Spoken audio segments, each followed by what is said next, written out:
what is the meaning of jnana? Jnana alone liberates. Nahi jnanena satasham pavitram yamudite. Let us understand what is jnana. What is knowledge? Okay. You have to understand everything clearly. Otherwise, we'll get cluttering, confusing. Right? What is jnana? Do you have physics jnana? Do you have chemistry jnana? Do you have movie jnana? Do you have politics jnana? Knowledge is there. Knowledge is called jnana. But all this object knowledge is called Vishaya jnana. Vishaya vastu jnana. Object knowledge. Vishaya vastu jnana. Right? Vishaya vastu jnana is required for all of us. Because to operate in the world, Vishaya vastu jnana is required. Object knowledge is required. You need physics, chemistry, we need science knowledge, programming knowledge. All knowledge is required. If you don't have programming knowledge, you can't operate in the world. You need a knowledge. Jnana is required. Vishaya vastu jnana is required. Okay. So, knowledge is important in life. There's a saying, knowledge is power. Right? And people take it very literally. They will have power-packed house. In your house you go, everywhere books. Books is knowledge. Having knowledge in the books is power. I have read this. I know this.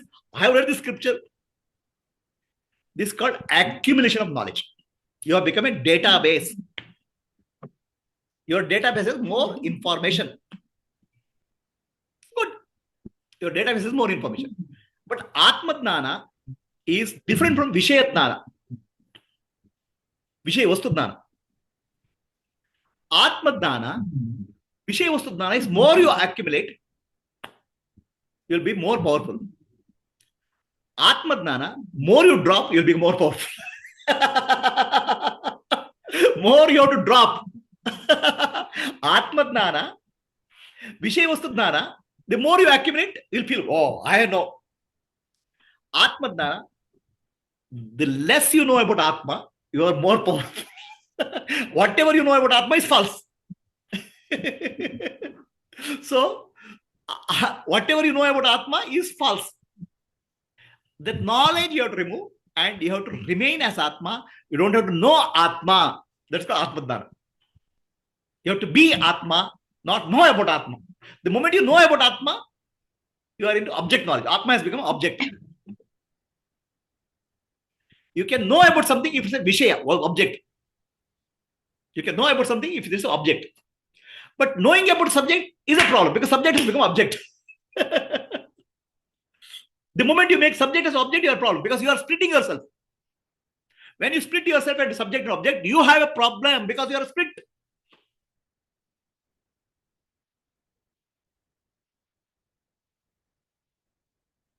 I know about myself. The moment you say, I know about self, myself is there, no about is there. That means you are two parts, what you know and what you are. If you split yourself into two, who can save you? Please tell me.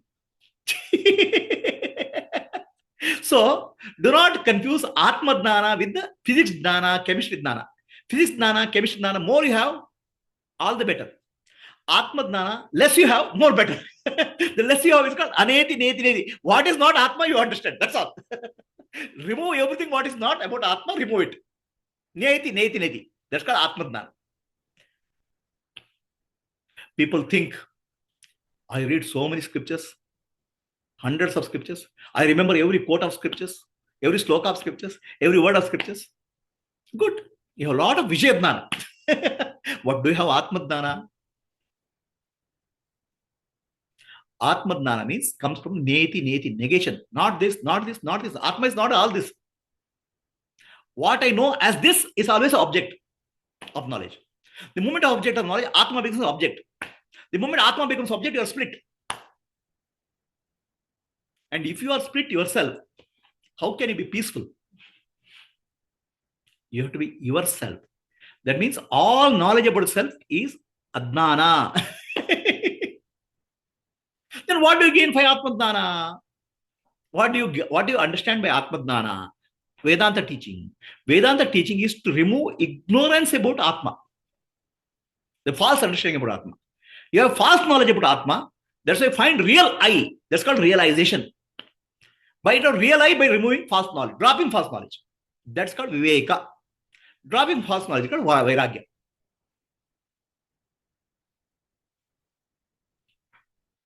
So, Vishaya Jnana is knowledge of the object. Atma Jnana is knowledge of the subject.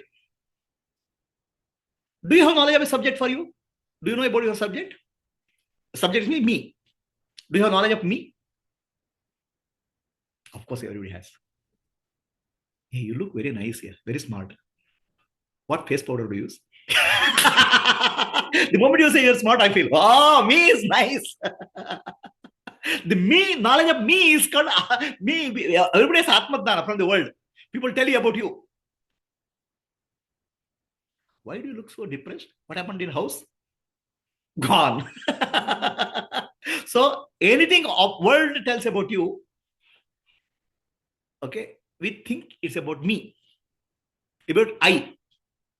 It's only telling about me, not about I. Me and I, you have to difference. I, me, and mine. I, me, and mine, difference you have to understand. The real I is not in the world. Real I, the world appears in I. Me is in the body. Mine is related to me, body. Me, mine are anatma, not self. I is the self. I is not available to see anybody. Anybody cannot see your I. Only you know I exist. Nobody knows you exist. It's only available to you. The I is called first person.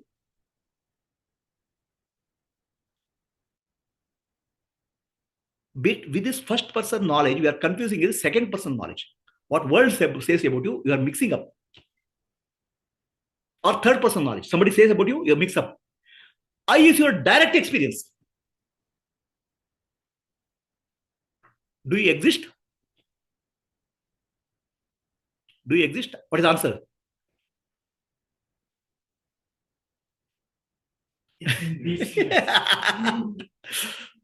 Do you exist? Yes. Are you aware? Are you aware? I exist and I am aware. Who has to tell you? I mean, I have to come and tell you that you exist and you are aware. I exist and I am aware. Nobody has to tell you. But you are beautiful, somebody has to tell you. You are smart, somebody has to tell you. You are useless, somebody has to tell you. I exist and I am aware is called intuitive knowledge. This knowledge, intuitive knowledge has not come from the world. You know it. So I exist, I am aware is called Atma. It is direct intuitive knowledge for you.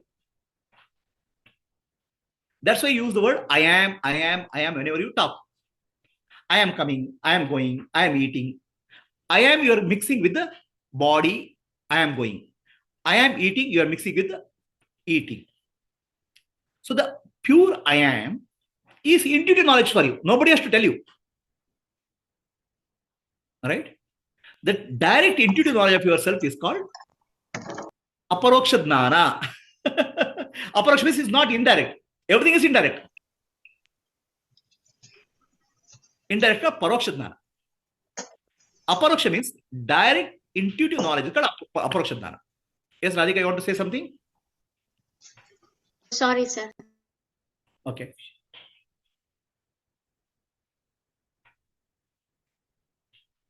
So, direct intuitive knowledge about you is called aparoksha jnana. Aparoksha means direct intuitive knowledge. Are you clear? Self-realization means having aparoksha jnana. That's all it simply it means. Now the problem is your aparoksha jnana is mixed up with the paroksha jnana. What other people say about you is mixing up. What other people say about you is called anatma. What you know about yourself directly is called aparoksha. Aparoksha jnana. Understand? So we are in your mind, we are mixing up. Paroksha and aparoksha are mixing up. What people tell about you is paroksha. What you know about yourself is aparoksha. No, without teaching. Mother doesn't have to teach. The child is born, child knows, I am aware, I exist. It may not express in the words. Intuitive knowledge. You know yourself. Okay? But what society tells about you is called paroksha jnana.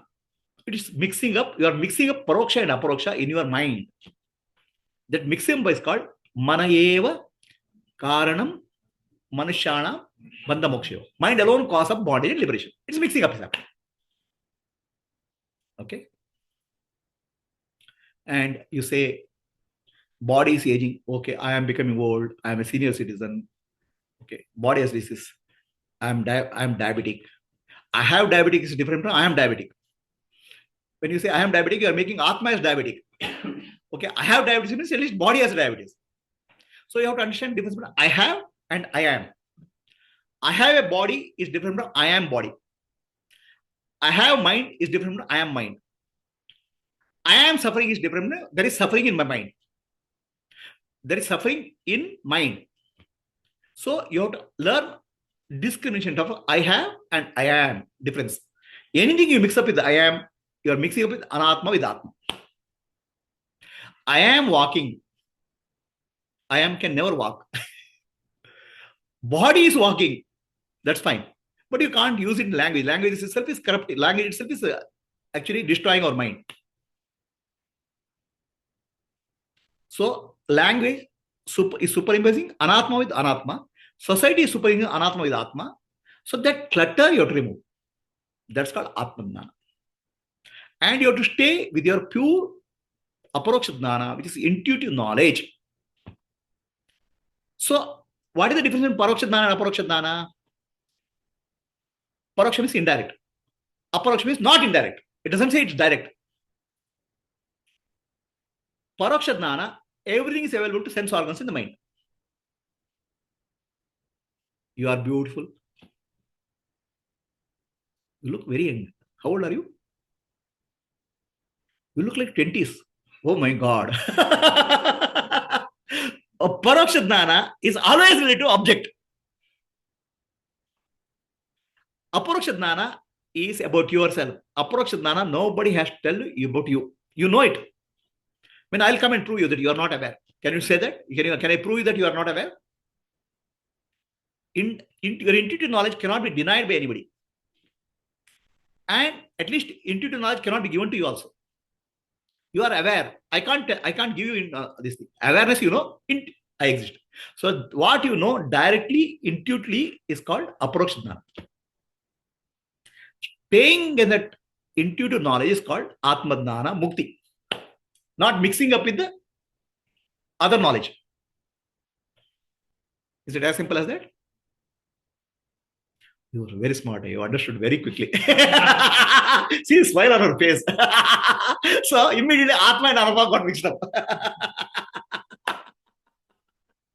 The moment communication comes to the world, we mix up the Atma with Anatma.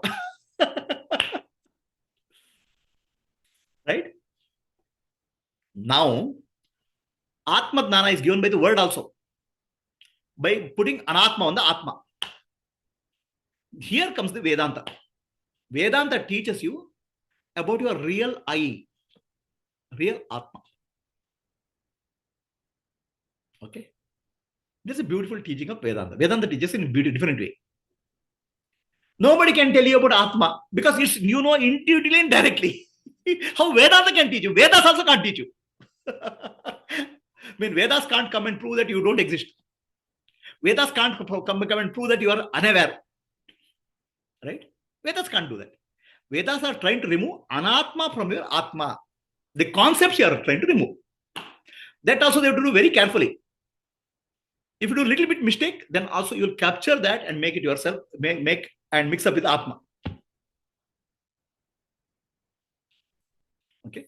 So Vedantic teaching is Tat Twam Asi. Means you. Tat means that. That is Brahman. Tvam means you. Asi.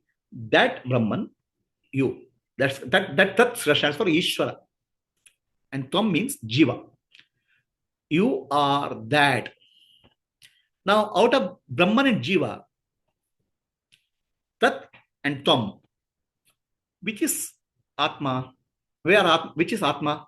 Three words are there. Tat Twam Asi. Which is Atma here in this? In three words, Tat means that, Brahman. Tvam means Jiva. Asi means equation, one. So Tattva, in Tattvam Asi, three words, which is you.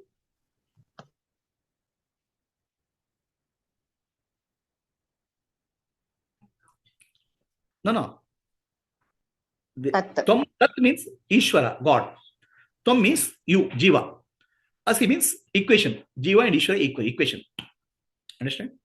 So in that equation, which is you, Tvam is you. That's called Atma. Tvam is you. Atma is equal to the Ishvara, the God. Okay? It's an impossible equation. Atma, I, and Ishvara, universal consciousness, equal. This is an impossible equation. Now you have to understand here, Brahman is called Tat, means that. Right? That is first person or second person or third person? What is first person? What is first person? I. What is second person? You. Third person is that. Tat. Ishvara is called third person. That is equal to the you, first person. Is it not Anatma equating with Atma? Third person is also Anatma. Right? Any object. Third person is object. Oh, that tree, that house. The third person is Anatma only. How third person is equal to the first person? I. So is Upanishad also giving me Anatma Dnana or Atma Dnana?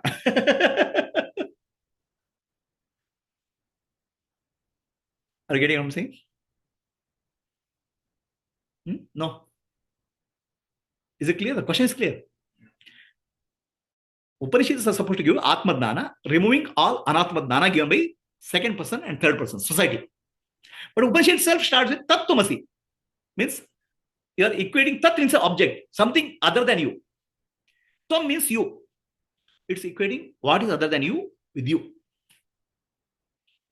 Can you accept it? For example, you are this wall, I'll say. Wall is object, no? That wall. So I'll say you are that wall. Will you accept it? Will you be able to accept it? No. Then what is told in Upanishad is much difficult condition. That Ishvara. The problem with that Ishvara is, at least wall I can see. Ishvara I have not seen at all. Ishvara I have only concepts. Bhagwan. That Ishvara is you. In society, at least, I can understand. You are beautiful, I understand. What is beauty? Because I have seen Miss Universe, I have seen Miss India. So somewhere I am better than, I am equal to them or better than. That's why you can understand. You have a reference. But that you don't have a reference. Ishvara, you don't know what is this Ishvara. You have only concept. You do puja every day, but you don't know what is Ishvara.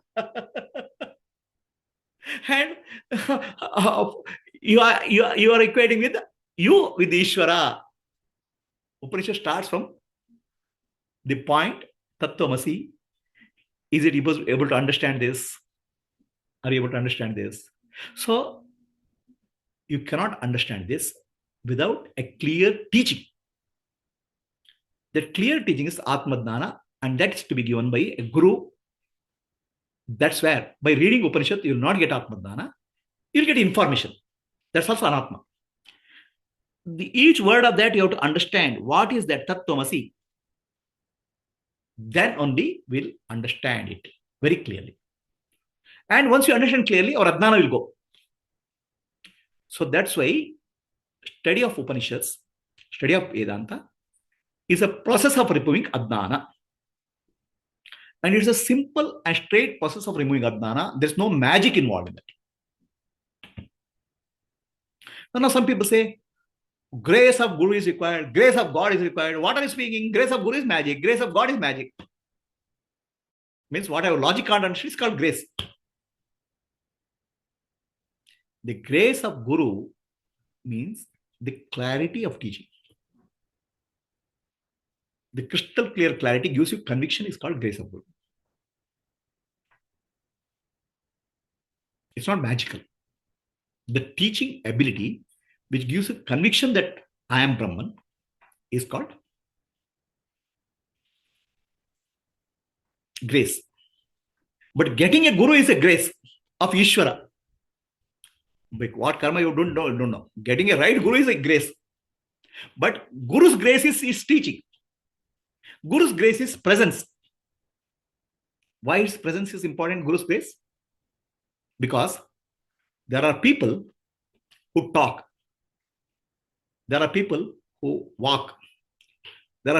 Guru is the one who walks the talk. His life is that. So when his life is that, your conviction is much more clearer.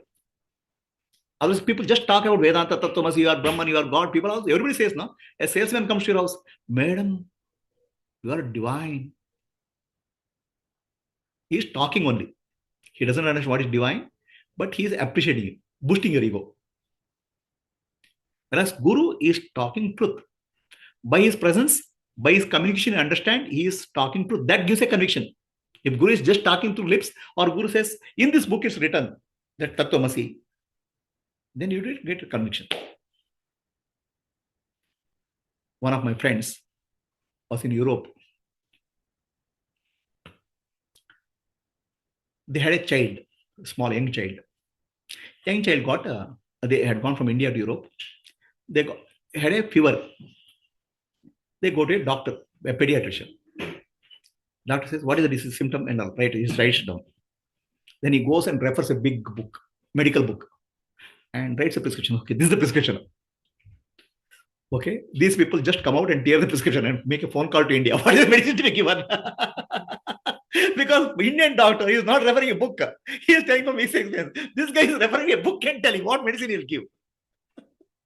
So, you need a guru who is living scripture, not who quotes from scripture. Then it gets a conviction. Otherwise, you won't get a conviction. Suppose I'm saying, this Upanishad, this is Tat Twam Asi, that's why you're Tat Twam Asi. Then you will not get a conviction. It has to come from deep within. That gives a conviction. So now the problem is, Tat is an object. Twam is an object or subject. Twam you consider subject, but Twam is really an object. Your body is a subject, mind is a subject, object. Intellect is object. Your body is an object, mind is an object, intellect is an object. So now two objects are equated, not two subjects are equated. That object called Ishvara, Tvam called this subject called you, both subject and object are objects. Now it is a little bit more comfortable. Though two objects can be equated. But that's not the point. Upanishad is not teaching you equation of object. Two objects also cannot be equated. Can I say this glass and this cup are one and the same? I can say glass is cup, can I say? I cannot say. One object cannot be equated with another object. So there is a question on Zoom. Question is,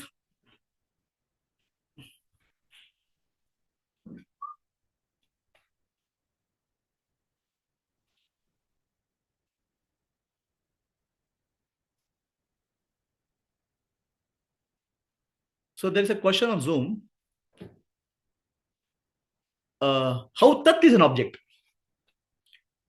Tat in Sanskrit is equal to that in English. Tat in Sanskrit is that in English. That is an object. That when you what I'm referring to that as that wall, that house. Is it object or subject? Tat is an object as according to Sanskrit. Tvam, Tvam he thinks is me. It's called first person. Me. Even me is a first person. Person is also an object. Because what do you call as person? Body, mind, and intellect is a person. Person is an object. Body is an object. Mind is an object. Intellect is one. So, is Upanishad speaking of two objects called Tvam and Tat?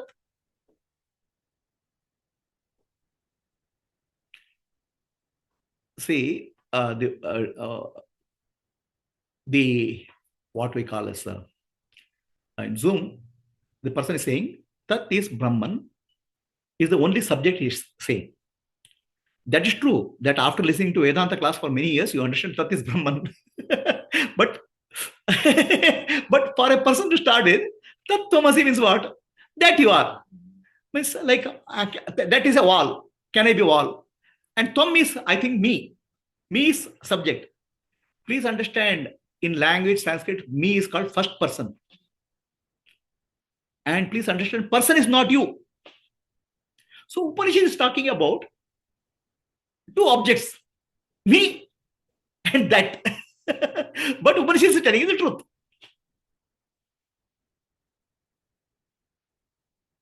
So that's where you have to understand what Upanishad is telling. Like Einstein says, E is equal to mc square. Will you be able to understand what is E is equal to? E you have to understand, M you have to understand, C is equal to. Otherwise, it's just an equation. Tat Twam Asi is called Mahavakya, is a great equation.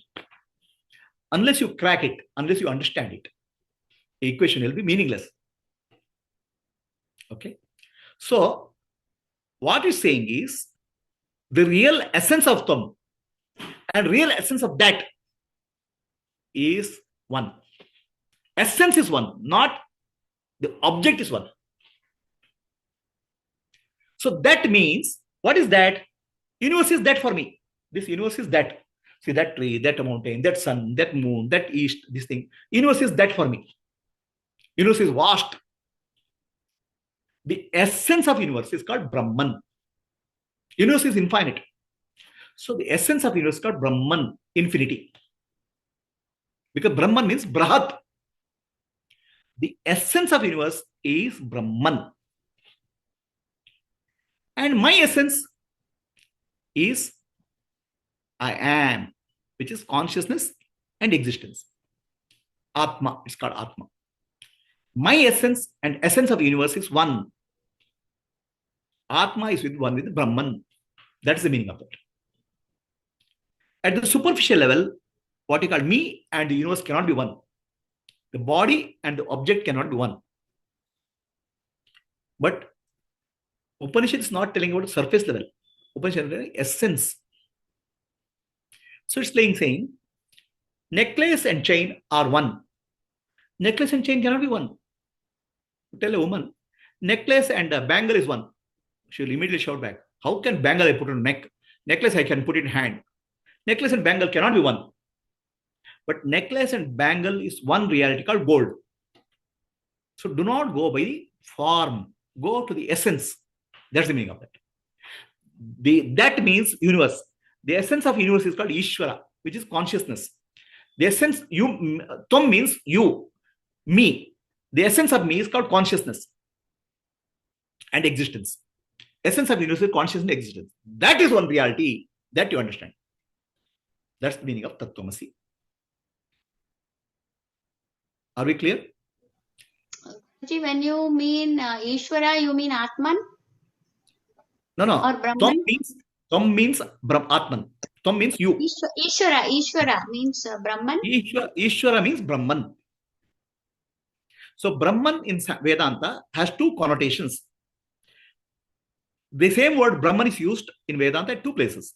Para-Brahma means beyond creation. Brahman in creation is called Ishvara. The same Para-Brahma appears as Ishvara for creation or Sashti. The one same name is used for Brahman, Para-Brahma and Saguna Brahma.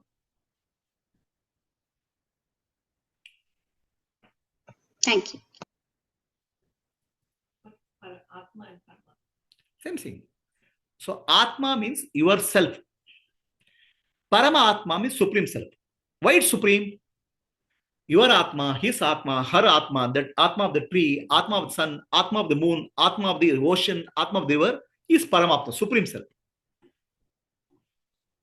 My Atma and Paramatma are one reality. That's the meaning of Tat Twam Asi. So, why can't we directly say Brahman? Why are you bringing Ishvara for explaining Tat Twam Asi? Is the question. See, Vedanta approach you to understand. You always start from what you know, what you can understand, then go to what you cannot understand. If I say Brahman, no name, no form, no this thing, you understand. But every day you're doing puja to God, at least you have some relation to God. So you start from Ishvara, right? This is the Vedantic approach called Adhyaropa Apavada, step by step. Suddenly don't go to a step which you can't understand. Then you tell Ishvara is Brahman. Right? What you call as God, and you are one. Now at least I understand. I have a vague idea of what is God. God, yeah, I know. Every day morning I do puja, no? No, Brahman. What is Brahman? No name, no form, no existence. What is that? You're suddenly you can't, your mind goes blank. You give a step. Ishvara, and Ishvara is Brahman. Right? So, Tat Twam Asi, in a very simple way, says Jiva is Ishvara. Jivatma is Ishvara. That's the meaning. Now, that also you can't understand. How can be me, Jiva, a miserable creature, be one with Ishvara, all-powerful God? I pray to Ishvara. Okay? I cannot pray to myself. I pray to Ishvara. How Jiva can be one with Ishvara? Even that doesn't make sense. It's impossible to understand. How I can be God? I am God is a blasphemy. People say, toba, toba. How I can be God? Right? Actually, if you say, I am not God, God is everything other than me, then you are making blasphemy. Because you are saying you are a black hole where God is not there. God is everywhere, He is in me also. I'm speaking that only. That God is called Atman in me. I'm not a black hole where God cannot enter. The God is in me, and that Atman, that's called Atman in me, and the universe is called Brahman. They are one reality. Ishvara. So now, still it doesn't make sense. Because Ishvara is all powerful now. He can do anything, everything like magically, just thinks of something. I want a car. If I am Ishvara, can I have a car? That too, what is called Mercedes-Benz or a car can I have? So we start getting all sorts of imaginations. So we are mixing up with the essential nature with superficial nature. Superficial nature is called Upadhi. When you say Ishvara, we are speaking of the essential nature of Ishvara and essential nature of you. We are not speaking of superficial nature. Ishvara can do anything, true, but doing is not essential nature.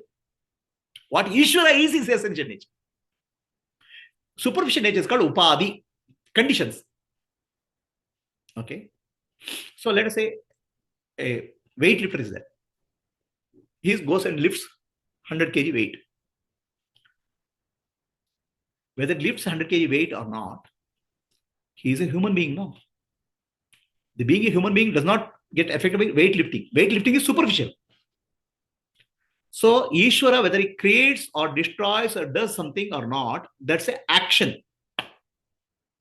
That's a superficial, non-essential nature. Essential nature of his Ishvara is called Sat Chit Ananda, existence, consciousness, bliss. So we are speaking of you are Ishvara, means your essential nature is Satchitananda, and Brahman's Ishvara's essential nature is Satchitananda. That Satchitananda is one. In that level, Atman is Brahman. If you like superficial level, Ishvara and Jiva cannot be one. You have to go to essence. Ishvara is all powerful. Sarva Shaktiman. Ishvara is all knowing, Sarvadna. Ishvara is omnipresent, present everywhere. So if you take these are essential nature, then Jiva cannot be Ishvara. Jiva will be Ishvara only we understand essence of Jiva and essence of Ishvara is one and same. Sat, Chit, Ananda is the essence of Jiva and essence of Ishvara. That's one reality. That is the meaning of Tat Twam Asi. Now, object is not object, subject is not subject. Subject and object is called Brahman. Right? So still it is Paroksha Jnana. Tat Twam Asi is Paroksha Jnana. It's indirect knowledge. But if you are able to accept the teaching of Guru and accept it, I am Brahman, accept it with logical understanding, intellectual understanding, you get convinced, I am Brahman. The moment I am Brahman, something changes in you. If you are able to understand the essence of me and essence of universe is one reality called Brahman, I am Brahman, then it's called Aparoksha Jnana, means direct knowledge. It's an intuitive knowledge. So simply, you have an intuitive knowledge of I am. The essence of Ishvara is also I am. At that I am level, we are one. Intuitive knowledge level, we are one. That understanding comes to you, then Tat Twam Asi becomes meaningful to you. So if you are able to accept it clearly, it's called Aparoksha Jnana. The accepting that requires a clear teaching by the master. A systematic teaching by master. That's why a guru is important. That systematic teaching gives you clarity and conviction. Tat Twam Asi is true. But it's not saying about some object, it's saying about my own intuitive nature. I am Brahman. That conviction, the day it conviction comes in your life, it's called Aparoksha Jnana. That's the meaning of Aparoksha Jnana. So Paroksha Jnana and Aparoksha Jnana is clear to you. Paroksha means still is objective knowledge. Aparoksha Jnana means that I am able to accept. My mind doesn't refuse now because of the clarity. I may not be able to live like Brahman, but at least I understand I am Brahman. I don't have any doubt about that. Right? Otherwise, mind will raise a doubt. If I say, look beautiful here, you should have got a Miss Universe. Your mind will not accept it. How can I get Miss Universe? Mind will refuse. If I say you are God, mind will not accept it. Right? But once the clarity comes, mind will accept it. Oh, I am God. I am Brahman. Because essence of Tat and Twam you have understood. Essence of you have understood. That clarity and conviction comes. Now, Tat Twam Asi is gone. Tat Twam Asi job is over. Tat Twam Asi is teaching. Now comes I am Brahman. Aham Brahmasmi comes. I am Brahman. When you say Aham Brahmasmi, you don't have, mind will not refuse it. Mind is clear. Right? So that Aham Brahmasmi, if you are able to accept it without rejection by the mind, then you have got a Aparoksha Jnana. Is that clear to all? Everybody in the Zoom? Anybody has a question? I have a question, Guruji. So, Aham Brahmasmi, by various logic, I had accepted. But at some point, should we stop the Nididhyasan? Because, it's No. like still going on. Aham Brahmasmi to Nididhyasa connection, I'll give you next class, next talk. Right. So, but at some point, we have to stop the Nididhyasan No. and just You don't live have in to the stop. present. You don't have to stop anything. Okay. What is the connection between Aham Brahmasmi and Nididhyasa? I'll tell you in the next talk. Yes, but my question is, the thing is, like, even Uddhava kept asking doubts. At some point we have to stop. Even after understanding, we are still asking doubts. No. I'll tell you exactly your question. Already I have an answer. Okay, So you have thank to you. understand this person sitting here has a special ability. Before you ask the question, I have the answer.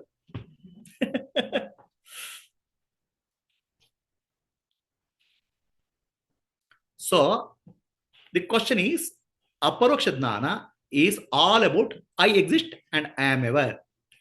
It's called I am. Right? I am is Brahman, infinity. I am right now is limited to my body, mind, and intellect. That means I am appears to be limited.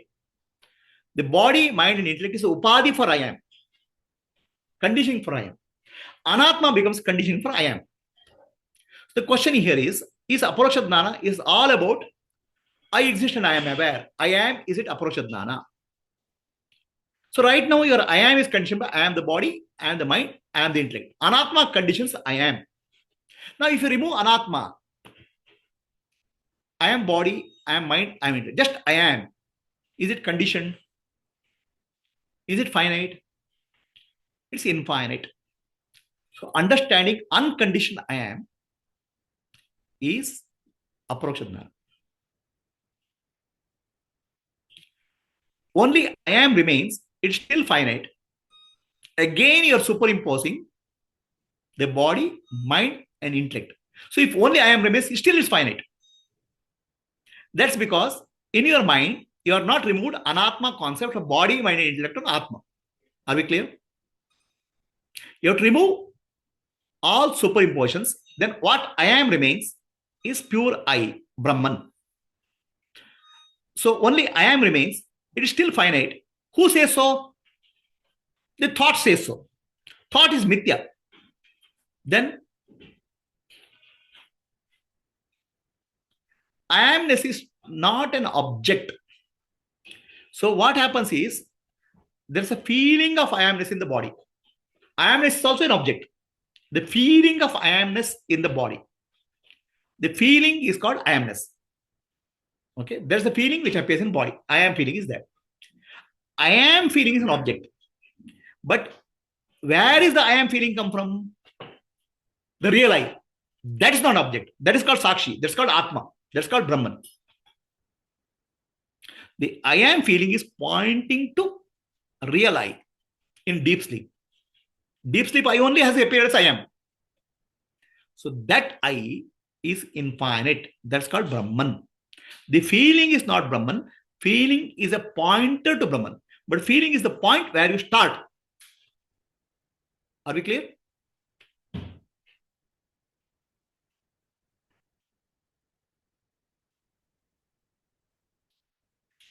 See, the question is I is infinite. Yes, I am also infinite. I mean, I am feeling in me. In I am feeling in you is it different? I am feeling in her is different. I am body, I am man. Conditions are different. But I am is same. The existence, life. In that way, it is called Saguna Brahma or manifest reality. Brahman manifest as the world. So from that point of view, it is God, infinite. But it's in time and space. That's why it's called Saguna Brahma. If you go to the I, it is Nirguna Brahma. It's not in time and space. Saguna Brahma, I am is in time and space. Nirguna Brahma is beyond time and space. I am is pointing to I. I am is Saguna Brahma because I am is same for everybody.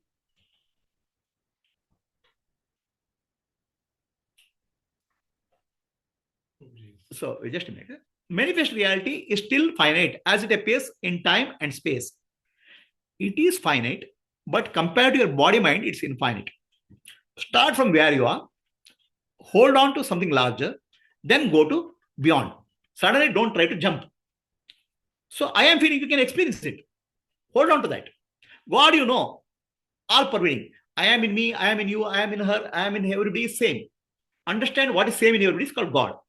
So go from Jiva, this individual consciousness, to universal consciousness called Ishvara, then go beyond that, transcend it. We cannot suddenly transcend. So go in steps. That's the meaning of that. Are we clear?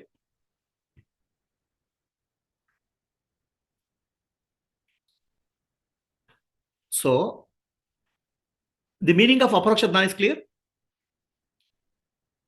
The Upanishad Vakya still is Paroksha. It's about speaking about objects. It becomes, when you are able to accept it, I am Brahman.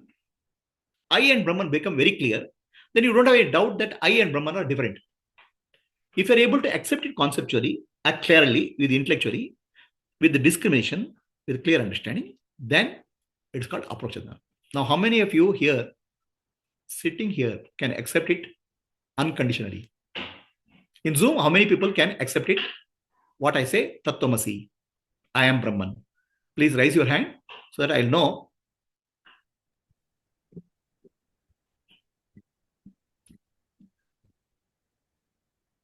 Sujay madam? Yes. Okay. Pubalan?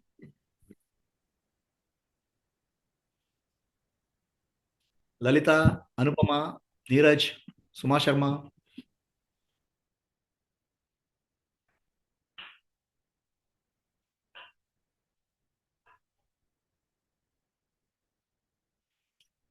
So, if you are able to accept I am Brahman without a conflict in the mind, so first level is I am is Ishvara. That I am feeling in us is there universal. From that point, I am is Ishvara, first level. The I am and Ishvara both are pointing to the same reality. I am Brahman, which is beyond waking state, dream state, deep sleep. It is like a deep sleep state. No time, no space. If you are able to accept it very clearly, then you have a aparoksha jnana. Means your intuitive direct knowledge is there. Intuitive knowledge is there. Right?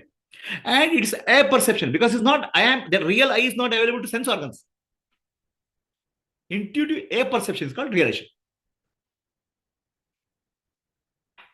At this top point, we can stop. If there are any questions, you can ask. Then I'll go to next topic. What is the relationship between jnana and nididhyasa?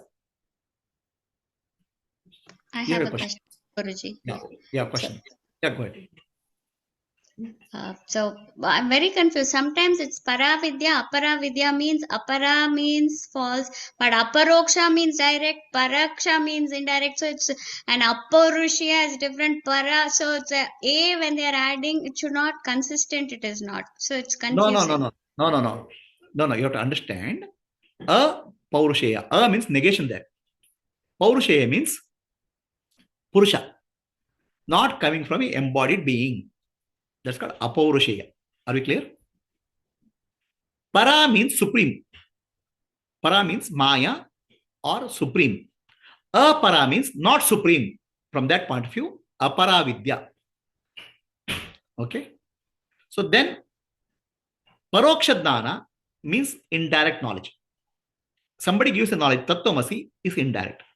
Aparoksha means not indirect. It doesn't say direct. Not indirect is called intuitive. So you have to understand the words in that context. Thank you. Okay. So there's a question on Zoom. What is the question?